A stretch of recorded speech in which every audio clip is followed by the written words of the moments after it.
Mari saudara-saudara kita buka firman Tuhan di dalam Efesus pasal yang kelima. Seperti yang tertulis di dalam buku petunjuk, Efesus pasal 5, mulai dari ayat yang kelima. Karena ingatlah ini baik-baik, tidak ada orang sundal, orang cemar, atau orang serakah, artinya penyembah berhala, yang mendapat bagian di dalam kerajaan Kristus dan Allah. Janganlah kamu disesatkan orang dengan kata-kata yang hampa, karena hal-hal yang demikian mendatangkan murka Allah atas orang-orang durhaka. Sebab itu janganlah kamu berkawan dengan mereka. Memang dahulu kamu adalah kegelapan, tetapi sekarang kamu adalah terang di dalam Tuhan. Sebab itu hiduplah sebagai anak-anak terang, karena terang hanya berbuahkan kebaikan dan keadilan dan kebenaran. Dan ujilah apa yang berkenan kepada Tuhan. Janganlah turut mengambil bagian dalam perbuatan-perbuatan kegelapan yang tidak berbuahkan apa-apa. Tetapi sebaliknya telanjangilah perbuatan-perbuatan itu. Sebab menyebutkan saja pun apa yang dibuat oleh mereka di tempat-tempat yang tersembunyi telah memalukan. Tetapi segala sesuatu yang sudah ditelanjangi oleh terang itu menjadi nampak. Sebab semua yang nampak adalah terang. Itulah sebabnya dikatakan, bangunlah, hai kamu yang tidur, dan bangkitlah dari antara orang mati, dan Kristus akan bercahaya atas kamu.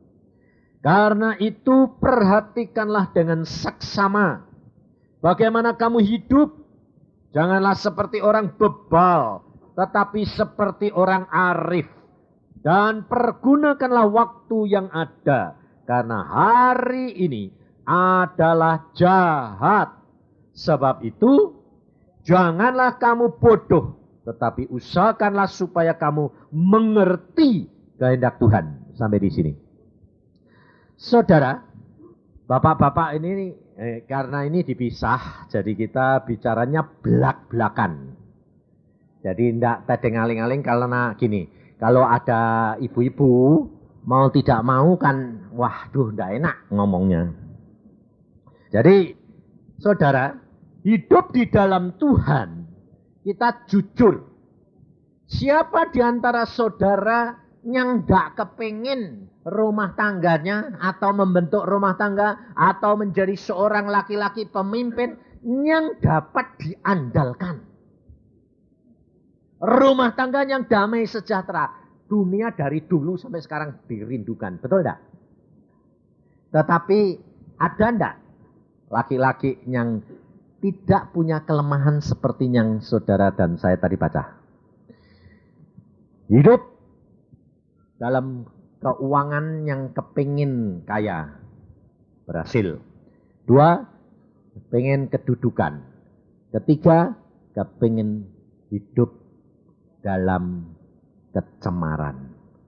Mungkin saudara berkata, kepingin sih enggak pak, tapi timbul dewek.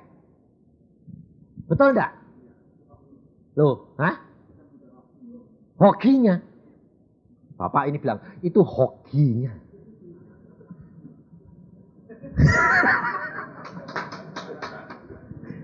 Saudara, hoki menurut manusia itu membawa celaka enggak?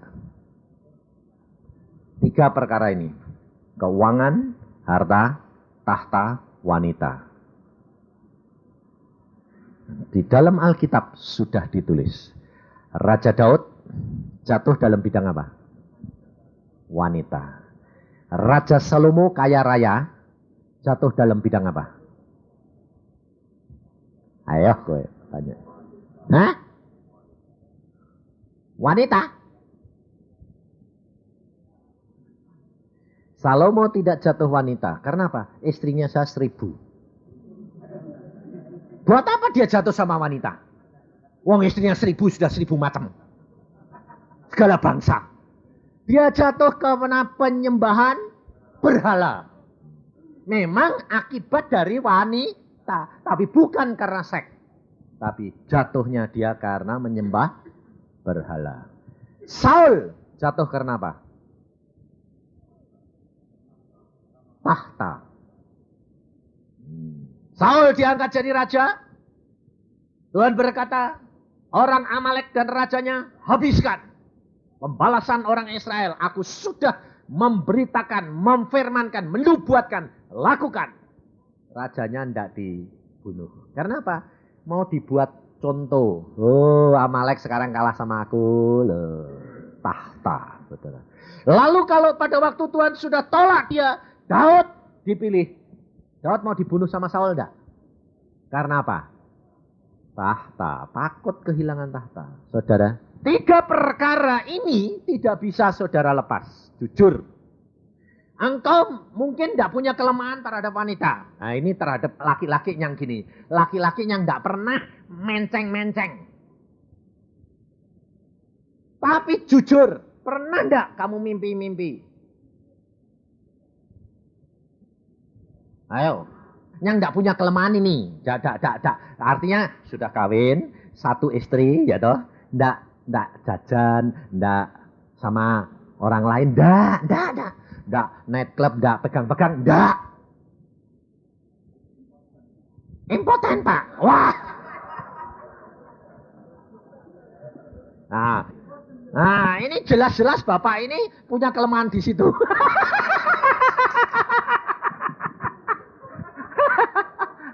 Itu jelas, betul dah. Sebabnya dia, wah tak mungkin. Sebab memang saudara, saya sendiri, 3-3 itu punya. Loh jangan kira saya jadi hamba Tuhan sekarang, hidup saya sebenar-benar bebas dari 3. Tapi dulunya, waktu saya jadi dokter, 3-3 saya kerjain. Jadi saya belak-belakan, makanya kalau saya sama istri sudah tahu memang saya orangnya belak-belakan. No. Saya pada waktu kawin sama istri saya bilang, kamu harus tahu watak saya. Sebab Tuhan yang menunjuk kamu jadi istriku. Kalau engkau ditunjuk, mesti kamu mampu. Ya, apa? Aku punya watak kejelekan 3 ini. Tahta, harta, dan wanita. Saya orang yang mata keranjang. Nah, saya kalau jalan sama istri saya, ada wanita cantik, saya terus terang. Nah, saudara tidak berani. Lumayan aku berani. Belak-belakan saudara saya. Dan istri saya anehnya ya juga gitu. Makanya itu judul kalau sudah siapkan Tuhan luar biasa. Istri saya bilang, ya cantik ya. Nah, tapi kok kamu senang mbakku? Karena Tuhan. Tapi itu luar biasa. Nah, saudara saya belak-belakan. Saya uang, wah jangan tanya. Sebab dari kecil saya itu hidup menderita. Jadi kepinginan saya bilang, saya harus kaya. Judi, oke. Saya main judi. Kalau tidak percaya, tanya istri saya. Saya punya kelemahan semua. Tahta, kalau enggak, saya kepengen tahta, saya enggak berjuang karena enggak punya duit. Saya sekolah sambil kerja untuk jadi dokter. Karena apa? Zaman itu dokter itu paling dihargai. Enggak tahta itu. Tahta, saya dapat semuanya. Dokter saya berhasil, kaya saya berhasil, wanita saya ya suka saya. Istri saya bilang apa? Di dalam rumah kamu suamiku. Di luar urusanmu sama Tuhan. Nah, lumayan istri saya itu luar biasa loh. Hebat sungguhan. Sebab saya kalau dilarang gak bisa saudara. Sengaja malah. Jadi istri saya dikasih Tuhan itu luar biasa. Tapi akhirnya Tuhan hapuskan semuanya. Dan saya 3-3-nya lenyap. Judi pun tidak sama sekali. Keuangan tidak. Wanita tidak. Bisa bersih semuanya. Apa berarti saya impoten?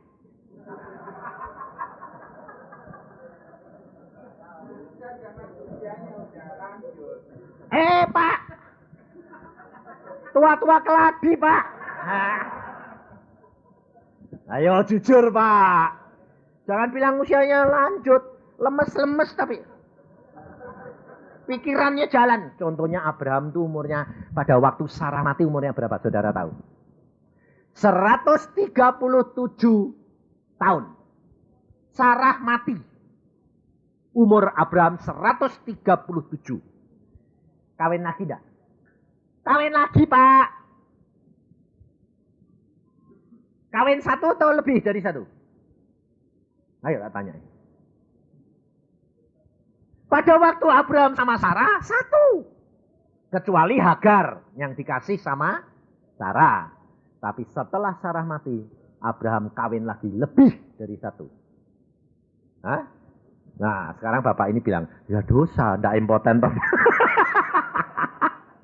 Ndak impoten karena usia. Jadi saudara tahu, itu tidak mungkin selama saudara dan saya hidup di dalam dunia, 3 perkara engkau atasi tanpa anugerah Yesus. Tanpa Yesus turut ambil bagian, saudara tidak mungkin. Sebab saya ngalami sendiri. Maka dari itu saudara, di dalam judulnya itu, saudara harus bijaksana membagi waktu. Yang dimaksud oleh Tuhan yang apa? Saudara harus tahu untuk Tuhan, saudara harus tahu untuk keluarga, saudara harus tahu untuk dirimu, dan saudara harus tahu untuk kerjaan. Saudara harus bagi waktu ini. Kalau saudara tidak bagi waktu, engkau akan larut. Contohnya salah satu, Salomo. Kita ngambil dari Salomo. Salomo adalah raja yang dia terima segala pekerjaan dan kerajaan itu dari Raja Daud. Dia diberkati sampai kalau engkau baca Alkitab, emas harganya seperti batu. Tidak ada harganya. Saudara. Kemudian Salomo, Tuhan berkata apa? Kamu mau apa? Karena Salomo kaya raya dan hikmatnya luar biasa. Raja-raja semua kepingin besanan. Supaya kalau besanan kan enak, baik. Nah, jadi tiap kali raja datang bawa siapa? Bawa putri. Persembahin Salomo. Nah, supaya Salomo ini bijaksana, ndak nolak, diterima ndak? Terima. Makanya istrinya berapa? 1000. Coba saudara pikir coba. Kalau 1000 sehari kumpul 1 orang, berapa tahun baru kumpul? Hah? 3 tahun. Baru gilir 1 lagi. Bayangin saudara. Jadi perkara perempuan dia tidak masalah. Perkara duit dia tidak masalah. Dia jatuh karena penyembahan berhala. Saudara. Dan Alkitab yang saudara dan saya tadi baca mengenai apa? Persembahan berhala itu sama dengan apa? Keserakahan. Sama saudara. Kita kerap kali tidak menyadari bahwa keserakahan itu adalah penyembahan berhala. Karena apa? Karena saudara kepingin kaya, pengen untung banyak, kerja keras luar biasa. Itu jadi berhalamu enggak? Nikat saudara enggak? Kamu lupa istri, kamu lupa rumah tangga, lupa anak, lupa makan, lupa tidur. Jalan apa saja ditempuh, karena relasi minta servis, kamu beri enggak? Jujur, biarpun kamu orang Kristen. Beri, karena apa? Lah kalau enggak di servis, enggak dapat untung. Berhala enggak? Saudara tahu. Dan akhirnya kerajaan Salomo dipotong Tuhan. Anak Salomo menderita semuanya. Tidak ada satu yang tidak penderitaan, saudara. Kira-kira kalau istrinya 1000 itu anaknya berapa? Hah? Lah, saya tanya, saudara ini kepengen ninggali anakmu apa? Berkat atau kutuk? Hah? Kamu harus bayar. Makanya itu di dalam 1 Yohanes 3:16 bilang apa? Kamu harus wajib menyerahkan nyawamu untuk saudaramu, termasuk anak dan istrimu, saudara. Kalau orang Tionghoa itu mengatakan apa? Anak yang membawa hoki atau bapak yang bawa hoki? Ayo gue tanya. Anak bawa hoki toh? Itu salah. Karena orang Tionghoa mau enak etok. Diri ini orang tua tidak pernah disalahin. Orang tua selalu benar. Makanya dia bilang, kalau dia punya anak terus jatuh, dia bilang, wah anak bohoki. Dia lalu dikue pengke. Padahal Alkitab tidak pernah mengatakan anak bawa hoki. Bapak yang bawa berkat atau kutuk. Kalau engkau dan saya berbuat dosa, 3 turunan. Engkau akan dihukum Tuhan. Makanya itu kalau engkau bertobat, beribu-ribu turunanmu akan diberkati. Jadi kalau dosa 3 turunan, kalau diberkati berapa? Nah, sekarang saya tanya, sukamu, kamu mau bertobat apa enggak? Nah, ya, kita bakal ninggal turunanmu kutuk atau berkat. Kamu bilang apa? Jangan kayak Raja Hizkia. Enggak apa-apa, asal selama hidupku enak, wis urusan nantilah anakku ditawan bangsa bodoh. Raja Hizkia, saudara, ngomong begitu. Akhirnya turunan Raja Hizkia semua ditawan di Babel. Jadi budak semuanya. Saudara, dibuang oleh Tuhan. Maka dari itu jangan main-main, saudara. Kalau saudara tahu, saya sendiri dulu tidak ngerti. Padahal saya membaca Alkitab dari umur 12. Tetapi pada waktu itu saya masih mengumbar nafsu. Masih semua saya kerjakan. Sampai saya jadi dokter.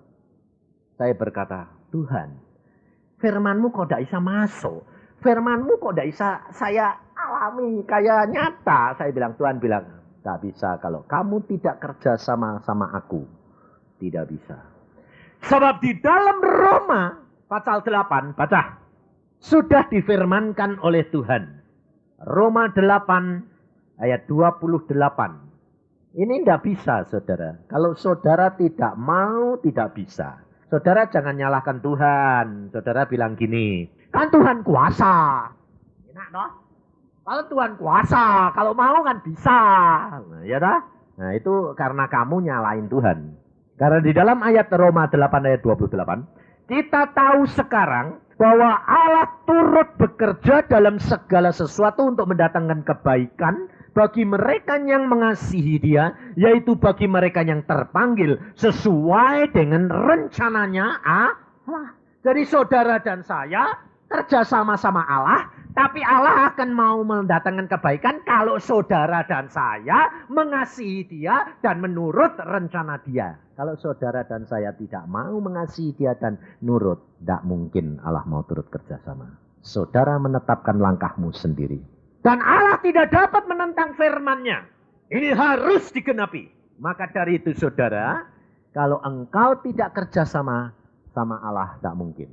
Roh Kudus sudah diberikan kepada kita karena apa? Karena Yesus tahu. Tidak mungkin manusia. Sebab manusia selalu dikuasai oleh pikiran-pikiran yang jahat. Engkau dan saya dilahirkan sudah punya watak itu, oh, saudara. Siapa di antara saudara, coba, terhadap uang dulu. Ini terhadap uang dulu. Ini masalah uang. Salomo itu berhala. Nah, siapa di antara saudara karena uang lupa segala-galanya? Kalau engkau utang saja tidak bayar, dipepet orang. Apa saja kamu kerjakan. Kekristenanmu, kekudusanmu, kesucianmu kamu tinggalkan. Hanya karena uang. Dan jangan saudara kira bahwa keuangan ini tidak mengikat, mencengkeram. Ini luar biasa jahatnya. Karena apa? Tuhan Yesus sudah berkata, ini mamon. Mamon ini tidak bisa. Di dalam dunia ini saudara harus pilih. Mamon atau Tuhan. Tidak bisa dua-dua. Karena Tuhan Yesus sudah berkata, kamu tidak dapat bertuankan 2 orang. Salah satu. Nah, kalau kamu salah satu bagaimana? Nah, ini ada seorang anak Tuhan di Jakarta ini. Salah satu direktur Thai Airline. Dia pada waktu dia dengar kaset saya cerita perkara keuangan. Langsung dia ngomong apa? Ini orangnya terus terang sama saya. Dia bilang apa? Dia bilang, ini pendeta si gila ini. Kenapa? Istrinya bilang, kenapa kok gila? Mana ada orang hidup tidak tergantung duit. Ini orang Katolik asalnya. Nah, terus saya bilang, dia ditemukan sama saya, lalu dia bilang, Pak Yusa, saya terus terang, ketemu kamu saya bilang, kamu gila. Saya bilang, saya tidak marah, saya tidak jengkel, karena apa? Saya sendiri dulu ya juga kayak kamu. Karena punya pikiran kayak kamu persis. Terus saya berdoa, Tuhan orang ini model apa sih Tuhan? Tuhan bilang apa? Ini model kamu waktu dulu. Oh. Langsung saya terus bilang gini, saya tahu kamu. Tahu apa? Kamu pasti pada waktu kecil kamu penuh penderitaan. Sehingga kamu ngejar duit mati-matian. Matanya melotot dia. Bener. Bapakku punya percetaan. Tapi aku jadikan pegawai, dipecat lagi. Aku kawin pun minta uang, utang 250.000. Utang. Kawin kok utang sama bapaknya. Dan ternyata Pak Yusa tahu, bapakku kawin cerai. Aku punya ibu 3, saudaraku banyak, macam-macam bapak. Ibuku pun kawin lagi. Bapakku 3. Ibunya 3. Bingung enggak? Dan aku hidup terlantar. Sampai aku kos di bawah tangga. Dibikinkan kamar untuk karena tidak bisa bayar. Sama encim kosnya itu karena tidak bisa bayar. Sudah bawah tangga ini dibuat satu bed buat kamu. Dibuat kamar. Makan nebeng. Akhirnya dia jadi sarjana ekonomi. Dan dia kerja keras luar biasa. Uang. Dia bilang. Terus saya berkata, kalau kamu tidak ngalami, kamu tidak akan percaya. Bagaimana aku bisa ngalami? Baca Alkitab. Kalau kamu sudah membaca Alkitab, lalu kamu tahu kamu harus memilih uang atau Yesus. Tidak ada jalan lain. Kompromi? Tidak bisa. Lalu kalau aku milih Yesus bagaimana? Tuhan akan lihat. Kalau kamu sanggup mengalahkan keuangan, kamu akan diberkati dengan keuangan. Tapi kalau kamu tidak sanggup, kamu tidak bakal diberkati sampai mati. Karena apa? Karena Tuhan tahu kamu terikat uang. Wah, dia grogi loh saudara. Bingung. Dia ngumpulin setengah mati. Dia kerja di TRN 22 tahun. Terus akhirnya dia baca Alkitab. Saya bilang, jangan ngambil keputusan. Jangan tergesa-gesa. Baca dulu. Saya tahu persis kamu. Sebab kamu terikat duit. Lalu dia bilang, ada enggak orang sing model kayak saya? Saya bilang, saya. Kalau kamu kurang percaya, kamu ketemu bapakku. Ayahku pada waktu masih hidup di Cirebon, saya bilang, bapakku itu terikat mamon. Dan bapakku itu sudah dijanjikan Tuhan mau diberkati. Tapi sampai meninggal dia tidak diangkat Tuhan kembali. Karena Tuhan bilang, kalau aku berkati bapakmu jatuh. Lebih baik tidak. Supaya jiwanya selamat. Lalu dia ketemu bapak saya, dia ngobrol sama bapak saya. Wah, cocok om. Lu sama gua. Wah Nip, kamu ini cocok Nip sama saya. Saudara tahu. Sampai akhirnya dia ditunjuki Tuhan. Dapat mimpi. Mimpi apa? Ketemu papa saya sedang berenang, sedang rileks, dia bilang, Net, turut sama saya. Dia saya ingat saudara, hatinya sudah baca Alkitab, dia bilang gini, wah om, aku tidak mau niru om, bahaya om. Lalu dia bangun, dia bilang, Pak Isa, aku ngimpi ketemu papamu, bilang, ayo Net, sama-sama saya. Aku bilang, enggak, wah puji Tuhan, kamu beres, saya bilang. Selamat kowe. Kenapa? Kamu pasti bisa meninggalkan ikatan uang. Saudara tahu, setelah itu dia ngambil keputusan berhenti dari Thai Airlines jadi direktur. Keluar dia. Dia bilang, kenapa aku keluar?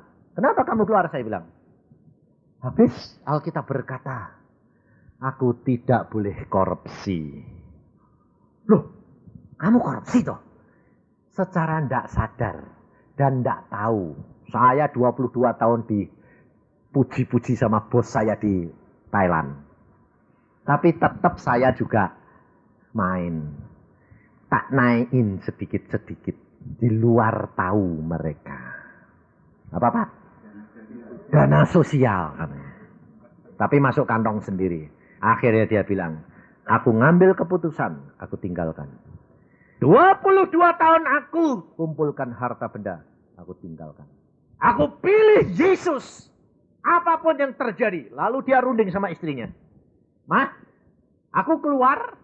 Aku mau berdiri sendiri. Aku mau tinggalkan. Aku mau kerja dengan benar di hadapan Allah. Engkau sanggup enggak? Kalau sekarang kebutuhan keluarga, aku cuma dapat memberi 1/10. Bayangin saudara. Sebab aku tidak mampu lagi. Belum kerjain lagi. Istrinya bilang, aku setuju. Ambil langkah. Tinggalkan. Kita mencari Tuhan. Oke? Oke. Wah saudara. Tiap pagi jam 4 bangun dengan istri anak-anaknya sembahyang. Saudara tahu Allah memberikan hikmat. Kerjakan ini. Buka jalan luar biasa.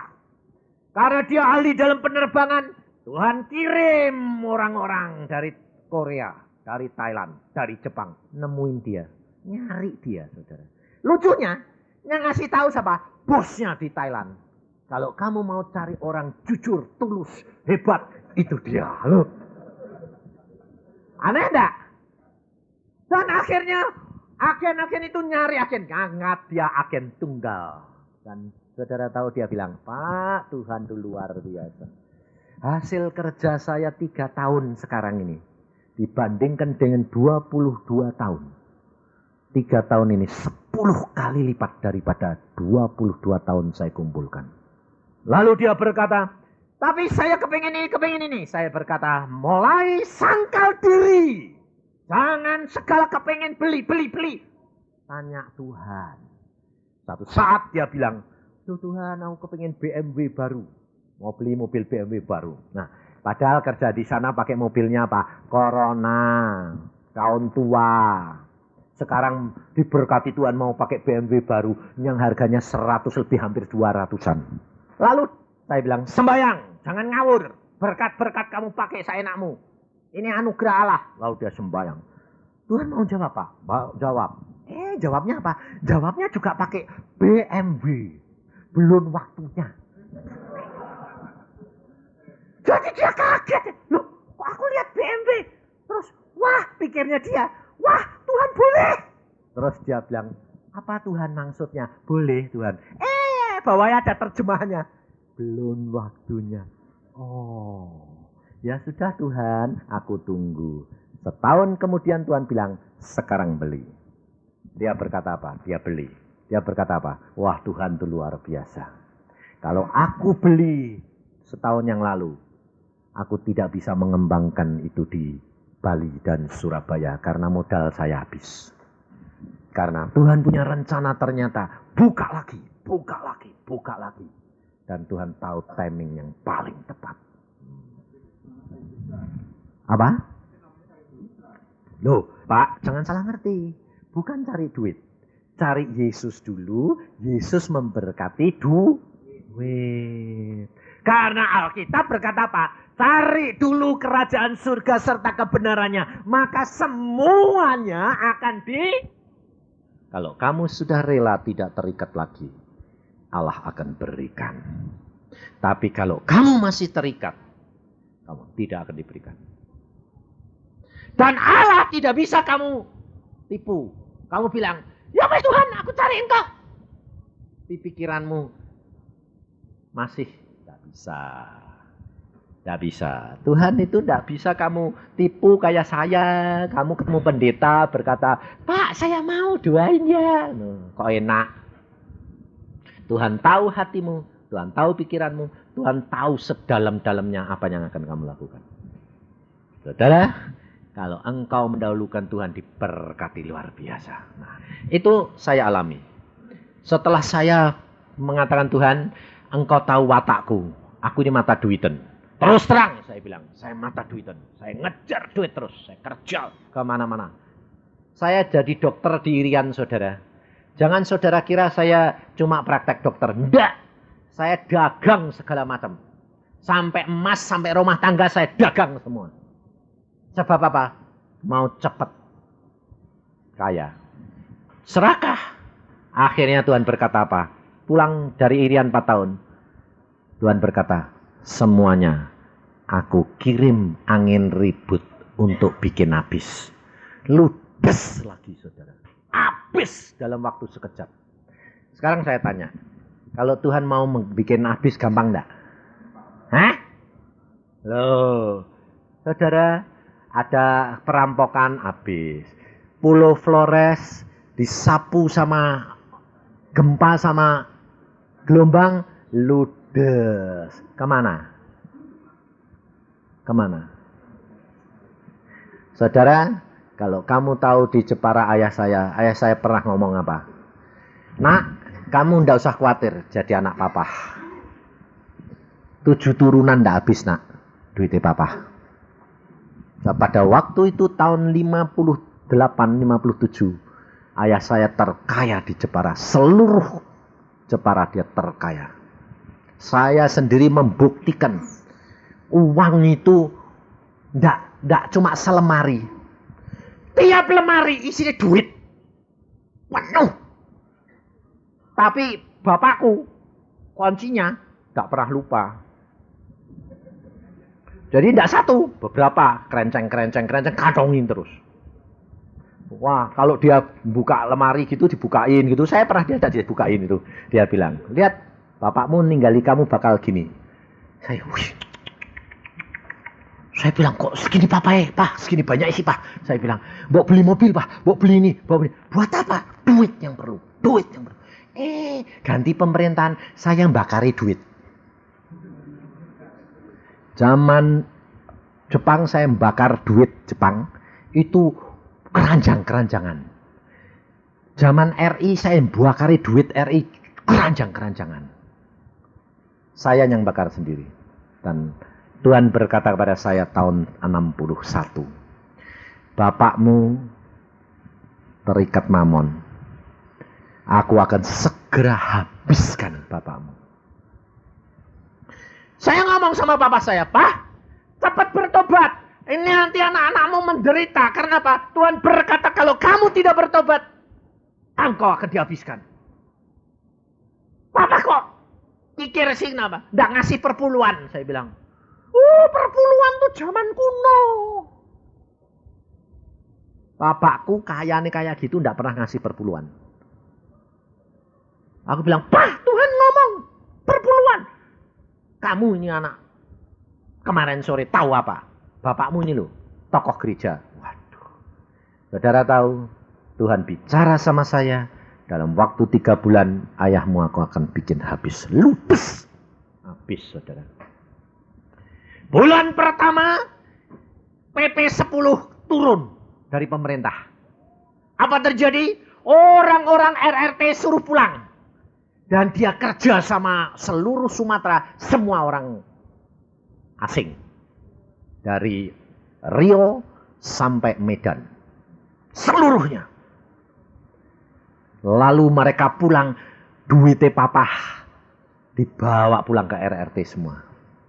Di rumah masih banyak, papa bilang kirim lagi. Dalam waktu 3 bulan, kapal-kapal yang ngirim barang dia tenggelam di tengah lautan. Dalam waktu 3 bulan, 0. Sampai di lemari itu uang emas, ludes semua. 0. Saya lihat, loh papa kok lemes? Saya kasih kunci. Saya minta kuncinya dikasih, karena apa? Sudah kosong. Saya bukain, loh kok melompong semua. Pak, duitnya mana? Bis. Lalu dia sakit. Sakit, saudara. Saya berdoa, Tuhan, kasihani ayahku. Aku sayang jiwanya daripada harta bendanya, saudara. Ludes habis, dan sampai 2 tahun yang lalu ayah saya, setahun yang lalu ya, ayah saya meninggal. Tuhan tidak angkat kembali. Saya ngomong, "Pak, kenapa Tuhan tidak angkat?" Ya, dia tahu, ya. Aku masih terikat duit. Ini tidak bisa lepas ini. "Kenapa sih Pak kamu tidak lepasin?" "Aku ya mau, tapi kok tidak mampu." Karena apa? Sukar. Nah, saya katakan saudara, jangan bilang sukar. Kalau engkau mengatakan sukar, engkau sudah membuat perjanjian Dan itu tidak akan terjadi. Tapi kalau engkau mengatakan, memang aku punya kelemahan itu Tuhan, tapi aku mau. Karena Yesus membaharui pikiranku. Maka engkau akan lepas. Ini saya lakukan, saudara. Saya diajari oleh Tuhan sendiri. Tuhan bilang, ngomong Yusa, ngomong. Yusa, kamu harus terlepas daripada ikatan uang ini. Karena ini berhala anak, ini berhala anak. Ya Tuhan, tak omongi. Angsal aku sudah mulai kepengen duit. Dak, engkau sudah jadi baru. Sangkal diri. Bebas. Sekarang saya tidak ada ikatan sama sekali. Tidak pernah pusing, saudara. Dan saudara tahu, setelah saya lepas, berkat Tuhan malah melimpah. Sampai saya jadi bingung. Loh, Tuhan, kok sekarang melimpah? Tuhan berkata, karena engkau sudah tidak terikat lagi. Aku beri kepadamu. Tapi pemakaiannya kamu tanya kepadaku. Aku suruh apa? Berikan. Suruh apa? Berikan. Saudara tahu. Dan saya tidak terikat. Saya tidak takut lagi. Karena apa? Tuhan cukupkan segala-galanya. Tapi jangan saudara kira bahwa tidak ada ujian. Ujian. Saya pada waktu mau berangkat ke Irian Jaya. Waktu itu saya butuh. Istri saya bilang, saya butuh mbok tinggalin karena kamu berangkat 2 minggu, oke? Lalu tiket saya sudah dibayarin oleh panitia di Ungaran. Saya pikir saya tidak butuh apa-apa, paling-paling untuk keluarga. Saya berdoa, Tuhan cukupkan dong. Lalu Tuhan kirim, saudara tahu? Satu orang datang ngasih 5 juta. Saya pikir, waduh, terima kasih Tuhan, engkau kok baik. Pikir saya buat istri. Lalu saya sama istri saya sembahyang, Tuhan ini untuk kami. Tuhan bilang, tidak. Loh, untuk siapa? Kirim untuk panitia doa nasional. Berapa Tuhan? Kira-kira kalau lumayan, kalau separuh-separuh kan lumayan. Semua. Jadi keluarga saya tidak mau kasih Tuhan. Aku pelihara. Oke? Saya kirim. Besoknya datang lagi 10 juta. Pikir saya, wah Tuhan itu baik. Ngasih 5 juta dapat 10. Lumayan toh. Tuhan itu baik. Saya pikir, Tuhan ini untuk siapa? Bukan untuk kamu. Kirim lagi. Berapa? Semua. Kirim lagi 10 juta. Saudara tahu? Itu ujian. Hah? Enggak. Lah. Kalau didatangi 20 juta. Oh, kamu mau karena pikiranmu dapat lagi. Enggak. Itu ujian. Sampai saya berangkat. Tidak ada persembahan lain. Istri saya bilang, ini enggak mau tinggali. Aku nanti berangkat. Berkat akan turun kepada kamu.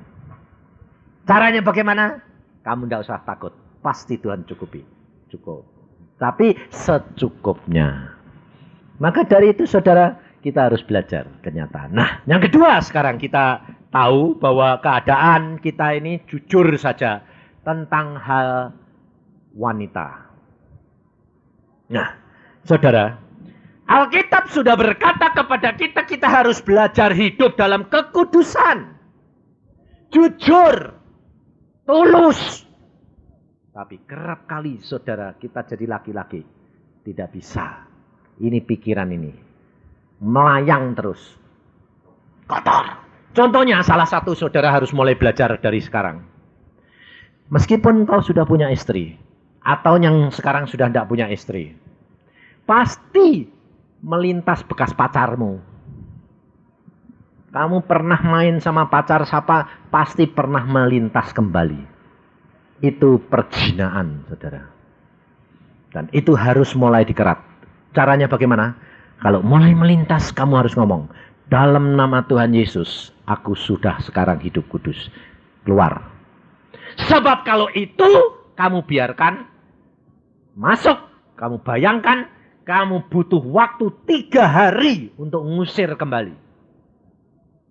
Kalau itu engkau tidak usir, itu masuk sampai mimpi, kamu butuh 1 minggu, 2 minggu baru ngusir kuat. Kalau engkau sampai masuk hatimu, Sebulan kamu harus butuh waktu untuk ngusir. Dan kau tidak dapat hidup dalam kekudusan. Lalu apa akibatnya? Malapetaka datang. Loh. Berkat terhambat. Bukan duit. Tapi pasti damai sejahtera. Ketentraman. Loh. Sukacita hilang. Ini contohnya adik saya. Adik saya di sini. Dia pada waktu datang dari Australia, dia tidak punya anak. Sudah setahun tidak punya anak, 2 tahun tidak punya anak. Tidak bisa punya anak. Waktu dia datang, dia turut retreat sama saya karena saya retreat keluarga. Dia datang langsung bilang, aku ikut. Nah, ya, Batu Jajar. Aku mau pergi Batu Jajar. Aku ikut. Loh, kamu ketemu mama papa dulu. Nggak. Sebentar nanti habis pulang ketemu papa mama. Dah ikut. Sembayang di sana ikut. Puji Tuhan, sembayang. Muji-muji saya sama anak-anak, sama istri. Waktu sembayang, Tuhan ngomong sama saya. Oh, kamu ini ada ganjelan sama istrimu. Loh, saya tanya, ganjelan apa? Enggak ada. Tidak terasa, saudara. Tidak terasa. Tidak ada apa-apa. Tidak ada. Lalu Tuhan bilang, saya ya jadi bingung toh. Loh, Tuhan tidak ada. Dia tidak sadar. Kalau istrinya melayani, muncul di depan, khotbah, pimpin puji-pujian, dia tak seneng. Iri. Rasanya kok kayaknya muncul kamu aja terus. Aku tidak sadar. Lalu saya katakan, oh gitu Tuhan. Saya panggil, saya bilang, kamu jangan bodoh. Kalau istrimu dipakai Tuhan, kalau istrimu diberkati Tuhan, karena Tuhan itu tahu bahwa dia dipakai, berkatnya dinikmati sama siapa? Keluarga. Kalau Tuhan berkati, Tuhan senang, yang nikmati siapa? Keluarga. Tak perlu, saya bilang. Sebab Tuhan itu sudah memberikan gandengan itu. Kalau berkatmu sedikit, kamu pasti dikasih istri berkatnya banyak. Tapi kalau berkatmu banyak, pasti kamu kasih istri berkatnya sedikit. Kalau banyak sama banyak, nanti yang sedikit sama sedikit. Tidak adil alai. Jadi saudara harus sadar. Ada istri yang diberkati Tuhan, yang jatahnya lebih gede. Ini orang Tionghoa juga sadar ini. Ada enggak? Orang dilahirkan sudah bawa hoki. Ada enggak? Ini buktinya. Waktu tukang guamnya RRT di Tiongkok. Waktu seorang raja dilahirkan. Anak putra raja ini dilahirkan. Si tukang ramal, tukang nujumnya ini lihat. Wah, ini anak ini bohoki. Ini anak enggak bakal bisa jadi raja. Dari rambut sampai ujung kaki, dilihat tidak ada satu yang menyatakan bahwa dia bakal jadi raja. Jadi rajanya ini kan bingung toh. Wah, kalau gitu anakku ini bogi nih, bocah. Pada waktu bapaknya meninggal, anak itu yang jadi raja. Waktu ahli nujum semua bingung. Ini tidak ada, tanda-tandanya ini tidak ada. Gak mungkin, tapi mesti ada tanda yang luar biasa ini. Kenapa anak ini bisa jadi raja? Baru ketahuan setelah diselidik sungguh-sungguh sampai kotorannya. Waktu dia lihat kotorannya, dia bilang, ini yang menyebabkan. Loh, kotoran loh saudara. Kenapa? Karena ternyata kotorannya itu persegi. Loh, saudara coba cari, coba kamu lihat kalau kamu buang kotoran, tidak ada yang persegi, bunder semuanya, betul tak? Wong usus itu bunder, betul tak? Tapi ini raja ini satu-satunya orang di dunia yang kotorannya persegi, segi 4. Waktu itu ahli nujum berkata gini, pantesan dia bisa jadi raja, dari lahir dia sudah bawa cap. Loh. Capek persegi toh. Cap kerajaannya kan persegi, tidak ada zaman cap dulu, bunder-bunder zaman sekarang tidak ada. Zaman dulu tuh mesti persegi, betul lah. Saudara tahu, ini terjadi di Tiongkok. Hah? Dongeng. Ngawur. Kamu udah baca sejarah sih. Bacaan sejarah itu. Ini kenyataan, saudara. Bahwa Allah itu, dia maha kuasa. Dia sudah menetapkan hidup manusia, saudara dan saya. Tapi kalau Allah sudah menetapkan, itu nasib. Ngerti? Nasib. Oke. Lalu saya tanya, di dalam Yesus bisa diubah enggak? Bisa lantaran sudah ini sih udah mati dulu bangkit lagi. Nah, pinter dia. Di dalam Yesus, hoki itu bisa diubah. Jadi hati-hati saudara. Kalau engkau sudah mengenal Yesus, Yesus menghendaki engkau hidup dalam kekudusan dan Yesus tahu bahwa engkau punya watak dan perangai yang kelemahan tentang seks. Kamu harus minta pertolongan Roh Kudus untuk mengatasi. Kalau enggak, kau akan dididik terus dan kamu akan hancur di situ. Kalau udah bertobat hilang sendiri. Iya, makanya itu. Tapi kalau enggak bertobat, saudara tahu, penyakit AIDS enggak ada obatnya. Vietnam terus saja. Penyakit kotor kelamin Vietnam. Sukar disembuhkan. Apalagi AIDS. Dan itu semua tertulis dalam Alkitab. Maka dari itu saudara, sebelum terlambat, kau hilangkan. Bersihkan. Sebab hal itu akan menyebabkan kutuk buat anak-anakmu. Jangan saudara kira, ini satu kenyataan. Bapak main, lalu pikirnya enggak apa-apa. Sekarang anaknya perempuan, jadi mainannya orang lain. Bagaimana penderitaan ayah? Apa? Itu kalau menurut anu itu hukum karma. Dan itu nasib. Dan itu kutukan Allah. 3 turunan. Kalau anakmu tidak engkau putuskan, tetap kena cucumu. Kena cicitmu. 3 turunan, saudara. Dan kalau engkau sudah bertobat, jangan kira kamu sudah tobat lalu hilang sendiri. Tidak. Saudara harus sadar. Kalau engkau merasa, sebab ini saya terus terang. Tuhan aku ini kok punya sifat mata keranjang cewek. Terus ini dari mana sih Tuhan? Bapakku enggak. Tuhan bilang, itu dari engkongmu. Langsung saya tanya papa saya. Papa, engkong itu dulu main perempuan terus. Oh iya, simpenannya di mana-mana ada. Pantesan saya bilang. Pantesan saya ini kok punya watak mata keranjang. Tak putusin dalam nama Yesus. Hilang. Selesai. Bersih. Dan anak saya ada. Saya bilang, loh, kamu, aku keturunan mata keranjang. Putusin, saya bilang.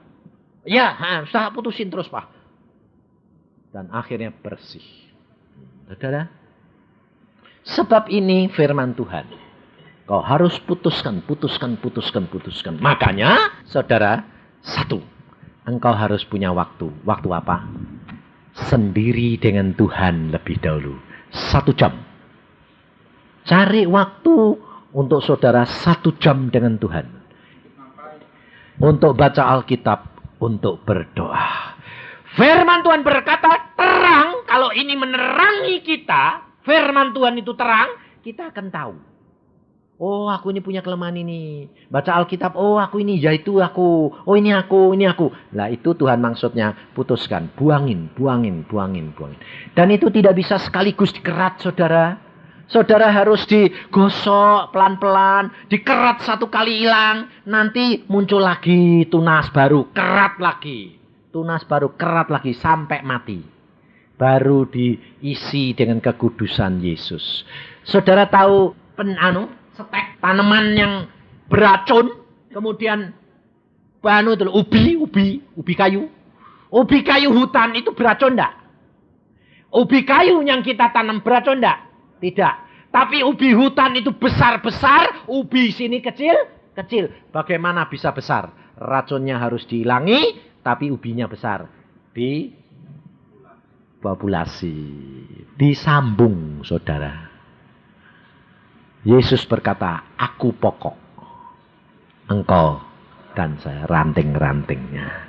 Engkau akan berbuah kalau engkau melekat sama pokok, kekudusan, kesucian. Maka dunia ini akan diberikan kepada saudara dan saya. Karena Alkitab sudah berkata, Allah bikin dunia ini untuk siapa? Untuk umatnya. Tapi ternyata yang nikmati orang dunia atau orang Kristen? Orang dunia. Kenapa? Nah, salah Pak. Karena orang Kristen belum ada yang sempurna seperti Yesus. Kalau dikasih terlalu banyak, lupa diri. Tapi kalau engkau bisa, kau akan diberikan. Jaminan Tuhan. Iya. Contohnya yang punya Colgate. Saudara tahu yang punya Colgate? Pasta gigi Colgate. Itu orang Kristen punya. Dia pertama kali dia membuat. Dia berkata, Tuhan, ini daripadamu, aku kembalikan 1/10. Diberkati Tuhan, dia bilang, Tuhan sekarang tidak 1/10. Kebanyakan buat saya kalau 90. 20% buat kamu, saya 80. Berkati Tuhan, kerajaan tambah. Dia bilang, Tuhan aku terlalu banyak. Sekarang 50% untuk Tuhan. Diberikan 50%, berkatnya melimpah. Dia bilang, Tuhan kebanyakan aku 50%. Sekarang engkau 75%, aku 25%. Diberikan segitu banyak lagi. Dia bilang, Tuhan kebanyakan. Sekarang kau 90%, aku 10%. Dan perusahaannya tidak satu. Banyak di mana-mana. Dia cuma 10%. 90% untuk Tuhan. Pada waktu di Australia, diserang oleh orang. Colgate katanya ada apa. Karena dari gereja setan diserang. Dia diam. Tuhan yang akan membela. Dibela dan akhirnya menang lagi. Saudara, hidup kekristenan. Ini hidup yang nyata. Bukan teori. Saya ngalami sendiri. Semua dilepaskan. Dilepaskannya bukan berarti terus saudara impoten. Saudara tidak kepengen apa. Tidak mungkin. Tetap sama. Saya terhadap istri saya gairahnya tetap sama. Apa Pak? Gak bisa. Wah ini perlu Pak itu belajar itu sama Tuhan. Sebab sampai tua pun tetap sama. Karena Tuhan itu sempurna adanya. Saudara, jangan kamu terikat oleh dunia. Karena semua terikat di sini pikiran. Pada waktu ini kejadian, saudara. Pada waktu istri saya melahirkan anak yang ketiga. Blooding luar biasa. Dokter berkata, Pak, ini kalau tidak dipotong peranaannya, istrimu mati. Saya berdoa, Tuhan, bagaimana? Tuhan bilang, potong saja. Wong, kamu memang aku sudah beritahu anakmu cuma 3, tidak lebih. Oh ya. Waktu itu saya dokter. Saya bilang, Tuhan, dipotong ini nanti gairah seksnya hilang nih. Iya toh, hormonnya secara ilmu kedokteran kan hilang semua sudah. Lalu Tuhan bilang apa? Itu kan ilmu kedokteran, itu kan dunia. Tapi Allah mau mengatasi dunia. Oh, jadi normal Tuhan, normal. Saudara, istri saya setelah sembuh, istri saya bilang apa?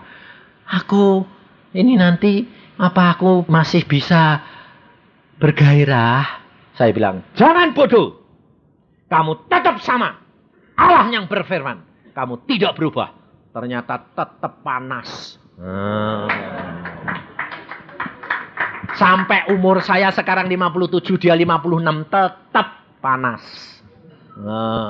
Sampai temannya asal ketemu sama dia. Ada yang frustrasi bilang, aku sini, suamiku sekarang cari orang. Lo bodoh karena kamu terikat pikiran. Saudara, pikiran ini yang meracuni, yang membatasi kuasa Allah. Tapi firman Tuhan berkata, bagi Allah tidak ada yang mustahil. Jadi kalau saudara merasa, istriku bosan, ya kamu bakal bosan karena kamu pikiranmu bosan. Tapi kalau kamu punya pandangan Allah, kamu lihat istrimu menjadi kasih. Ini saya alami sendiri. Saya tidak bisa sekarang, saudara. Padahal saya itu orang mata keranjang. Sekarang kalau lihat wanita cantik, saya malah saya lihat gini. Wah, Tuhan, dia itu harus mengucap syukur karena Engkau beri kecantikan. Tapi, kalau ini tidak benar, dia akan dipakai iblis. Saudara, saya tidak bisa ketarik sama sekali sekarang. Kenapa? Saya bisa melihat semua dengan visinya Tuhan. Makanya Rasul Paulus berkata apa? Hendalah kamu punya pikiran dan perasaannya siapa? Yesus. Maka dari itu saudara, hiduplah melalui firman. Saya jamin kamu tidak akan kekurangan. Kamu tidak akan kehilangan kepuasan. Semua dilengkapi Tuhan luar biasa. Rumah tangga saya, hidup saya damai sejahtera. Saya sama istri saya kayak pacaran terus. Sampai saya bilang, kita ini kok tidak ada masalah ya? Tidak ada. Masalah banyak, tapi tetap diatasi dengan mudah. Karena bersama dengan Yesus. Segala perkara dapat terjadi. Asal saudara mau kerja sama dengan Allah. Kasih Allah, dahulukan Allah.